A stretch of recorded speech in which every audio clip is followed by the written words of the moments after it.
नमस्कार दोस्तों, स्वागत है आपका हमारे चैनल पर। हम बात करेंगे वृश्चिक राशि के लिए मई 2026 का मासिक राशिफल। यह महीना आपके लिए कितनी तरक्की, कितनी चुनौतियां और कौन-कौन से बड़े मौके लेकर आ रहा है। इस वीडियो में हम विस्तार से जानेंगे स्वास्थ्य, धन, आय, परिवार और रिश्ते, संतान पक्ष, नौकरी और करियर, व्यापार, प्रेम और वैवाहिक जीवन और अंत में बताएंगे इस महीने के कुछ चमत्कारी उपाय जो आपकी किस्मत बदल सकते हैं। तो वीडियो को अंत तक जरूर देखें। बात कर ले सबसे पहले इस महीने की ग्रह स्थिति की। तो राहु आपके चौथे भाव में विराजमान है। यदि आप देखें, यह भाव घर, परिवार, वाहन का होता है, माता का होता है। आप देखेंगे कि आपके पंचम भाव में शनि और मंगल की युति है। युति शनि और मंगल की युति अच्छी नहीं मानी जाती और ये खास करके पंचम भाव में बनी है, तो ये इस भाव को थोड़ी डिस्टर्ब कर रही है, परंतु ये कुछ अच्छे परिणाम भी लेकर आते हैं, उसके बारे में बात करेंगे। बुधादित्य योग बना हुआ है आपके छठे भाव में। इस भाव को रोग रिपु ऋण का भाव कहा जाता है। यही भाव आपके शत्रुओं का है, यही भाव आपके रोग का है, यही भाव आपके नौकरी का भी है। तो कुछ मामलों में यह योग तो अच्छा है, कुछ मामलों में खराब। इसके बारे में गहराई से जानेंगे। शुक्र यहाँ मलब्य योग बना करके बैठे हैं, केंद्र में विराजमान है और स्वगृही है।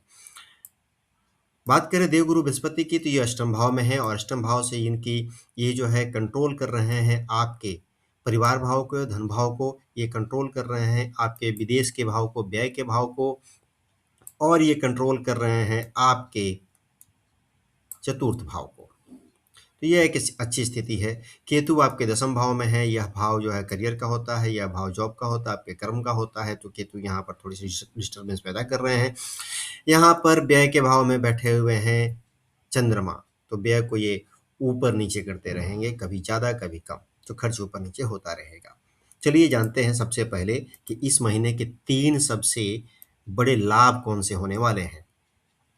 तो इस महीने आपको करियर में उन्नति देखने को मिलेगी, प्रमोशन, नई नौकरी या पहचान मिलने के योग हैं। दूसरा लाभ यह है कि व्यापार में विस्तार होगा, नए क्लाइंट और पार्टनरशिप से लाभ होने का योग है और वैवाहिक जीवन में सुधार होता हुआ दिखेगा, यह आपका तीसरा लाभ है। रिश्तों में मजबूती होगी और सहयोग बढ़ेगा। बात करते हैं स्वास्थ्य की, तो इस महीने आपका स्वास्थ्य का जो आपके आपके स्वास्थ्य के जो कारक है वो मंगल है। मंगल यहाँ पर पंचम में है, यह बहुत अच्छी स्थिति है, तो इस स्थिति के कारण स्वास्थ्य तो अच्छा रहेगा, परंतु यह है शनि के साथ। शनि नैसर्गिक रूप से जो है कष्ट देते हैं, डिले करते हैं, तो थोड़ा सा आपको सावधान रहना पड़ेगा स्वास्थ्य के हिसाब किताब से। सकारात्मक पक्ष यह है कि रोगों से लड़ने की आपकी क्षमता बढ़ेगी, पुराने रोगों में सुधार होगा, सावधानी आपको रखनी है, तनाव और ओवरथिंकिंग से बचें, पेट और पाचन से जुड़ी समस्या हो सकती है, नींद पूरी रखें। नींद अगर पूरी होगी तो आपको बहुत ज़्यादा फ्रेशनेस महसूस होगा। बात कर लेते हैं आपके धन और आय के बारे में। इस महीने आर्थिक स्थिति धीरे-धीरे मजबूत होगी, हालाँकि अचानक खर्च भी बढ़ सकता है। धन के संकेत ऐसे हैं कि नए आय के स्रोत बन सकते हैं, निवेश में सावधानी रखें। बृहस्पति 8वें भाव में, परिवार से आर्थिक सहयोग मिलेगा। खास बात यह है कि जो लोग रिसर्च, इंश्योरेंस, टैक्स या गुप्त कामों में जुड़े हैं उन्हें लाभ मिलेगा। मंगल यहाँ पर राशि परिवर्तन करके आ जाएंगे 11 तारीख को, तो ये आ जाएंगे छठे भाव में और सूर्य यहाँ से निकल करके आ जाएंगे यहाँ 15 तारीख को। साथ ही आप देखेंगे कि 15 तारीख को बुध भी यहाँ पर चले जाएंगे। शुक्र यहाँ से आगे बढ़ जाएंगे महीने के दूसरे भाग में। तो ऐसी स्थिति बनेगी, तो ले दे करके यह जो महीना है 2 भागों में बँट रहा है, भाग 1 और भाग 2। भाग 1 में आपको थोड़ी परेशानी हो सकती है, थोड़ी दिक्कत हो सकती है, भाग 2 में चीज़ें ज़्यादा बेहतर दिखाई पड़ती हैं। बात कर लेते हैं कि परिवार के बारे में, तो परिवार के भाव में राहु यहीं रहने वाले हैं, राहु कहीं नहीं जा रहे हैं। अर्थात परिवार में आपको गलतफ़हमियों से 2-4 होना पड़ेगा, थोड़ी अस्थिरता रह सकती है, माता के स्वास्थ्य का विशेष ध्यान रखें, घर बदलने या वाहन से जुड़े निर्णय हो सकते हैं, परिवार में मतभेद भी हो सकता है, समझदारी से काम लेंगे तो स्थिति संभल जाएगी। कोशिश करें कि कोई भी कम्युनिकेशन आपके पास आए तो उसके तह तक जाए, बस सुना और उसके ऊपर एक्ट किया, ये स्थिति थोड़ी-सी भयावह साबित हो सकती है, तो ऐसा ना करें। जो भी करें सोच कर करें, समझ कर करें, तो चीज़ें बेहतर होगी। प्लानिंग के साथ करेंगे तो चीज़ें ज़्यादा बेहतर होगी। राहु प्लानिंग के कारक है, तो राहु यदि आप प्लान करेंगे, जैसे आपको गाड़ी लेना है, आप उसकी प्लानिंग करें और गाड़ी लें, देखिए आपको लाभ होगा। लेकिन आप अकस्मात जाकर के निर्णय लेंगे, सडन निर्णय अगर आप लेंगे तो आपको नुकसान होने वाला है। बात कर लेते हैं संतान की।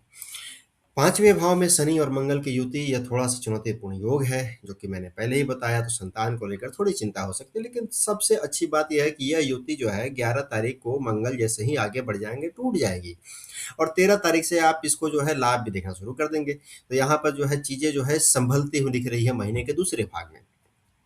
अच्छा, एक चीज़ और भी है, इस युति को खराब तो कहा सकता है, लेकिन सारे मायने में ये खराब नहीं होता है। यदि आपके बच्चे डिसिप्लिन्ड हैं और किसी प्रतियोगिता परीक्षा की तैयारी कर रहे हैं या फिर खेल-कूद में हैं, तो यह युति काफ़ी लाभदायक साबित हो सकती है। वे इस मामले में विजयी साबित होंगे। बात करें करियर की, यह सबसे महत्वपूर्ण है कि छठे भाव में बुधादित्य योग बना हुआ है, अर्थात आपको ऑफिस में पहचान मिलेगा, ऑफिस में आपके काम की सराहना होगी, प्रमोशन या नई जिम्मेदारी भी मिलेगी। लेकिन समस्या है केतु। केतु यहाँ 10वें भाव में है, जो कि सडेन आपको नुकसान भी दे सकता है या असंतोष का कारण हो सकता है। हो सकता है कि प्रमोशन तो हो जाए, लेकिन आपका धन जो है उस हिसाब से ना बढ़े। तो आपका प्रमोशन होकर भी आपको लगेगा कि यार हो तो गया, पर कुछ खास फायदा नहीं हुआ। तो आपको लग सकता है कि आपको मेहनत का पूरा फल नहीं मिल रहा है, लेकिन आप गहराई से समझें, यह समय आपको स्किल अपग्रेड करने के लिए प्रेरित कर रहा है। ऑफिस की राजनीति से दूर रहें, खुद के काम पर फोकस रखें। जो लोग नौकरी बदलना चाहते हैं, मई के अंत तक अच्छे अवसर मिल सकते हैं। सरकारी नौकरी वालों के लिए भी स्थिरता रहेगी। तो कुल मिला-जुला कर स्थिति ऐसी है कि जो भी आपको मिले फिलहाल उसको संतोष के साथ ले लें। आगे आपके लिए बेहतरी दिखाई पड़ती है। बात कर लेते हैं व्यापार की। तो व्यापारियों के लिए यह महीना बहुत खास है। शुक्र 7वें भाव में है, मतलब योग बना रहे हैं, पार्टनरशिप से आपको लाभ होगा, नए क्लाइंट मिल सकते हैं, बिजनेस में आकर्षण और विस्तार है। लेकिन केतु 10वें भाव में है, निर्णय लेने में भ्रम हो सकता है, अचानक बदलाव से नुकसान भी संभव है। गहराई से सलाह यही है कि बड़े निवेश सोच समझ कर करें, पार्टनर पर आंख बंद करके भरोसा ना करें। मार्केटिंग और नेटवर्किंग को बढ़ाएं, ऑनलाइन बिजनेस वालों के लिए यह समय ग्रोथ का है। आपको ग्रोथ देखने को मिलेगा, बस थोड़ी प्लानिंग के साथ काम करें। बात करें प्रेम और वैवाहिक जीवन की, तो थोड़ी गलतफहमियां भी हो सकती हैं, अहंकार से बचें। विवाह जीवन की बात करें, शुक्र का प्रभाव बहुत अच्छा रहेगा, जीवन साथी के साथ आपको पूर्ण सहयोग मिलता हुआ दिख रहा है।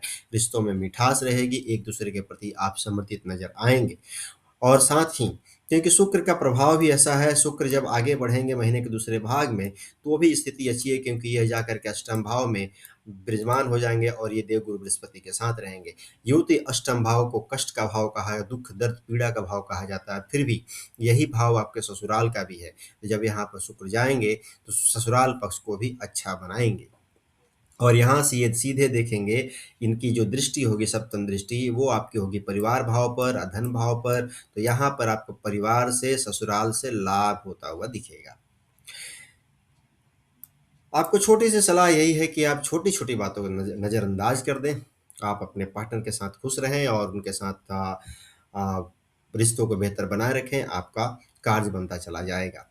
बात कर लेते हैं कि इस महीने के उपाय, वे कौन से उपाय आप करें जिससे यह महीना और भी बेहतर हो जाए। तो हर मंगलवार को हनुमान जी को सिंदूर चढ़ाएं, शनिवार को शनिदेव के सरसों का तेल अर्पित करें, ओम नमः शिवाय का रोज 108 बार जप करें और गरीबों को भोजन कराएं। इससे बेहतर कोई उपाय नहीं हो सकता है। यदि आप ये उपाय करते हैं तो आपके जीवन में आने वाली सभी बाधाओं से आप पार पा जाएंगे। आपका आने वाला महीना मंगलमय हो, यह कामना है। ओम नमः शिवाय।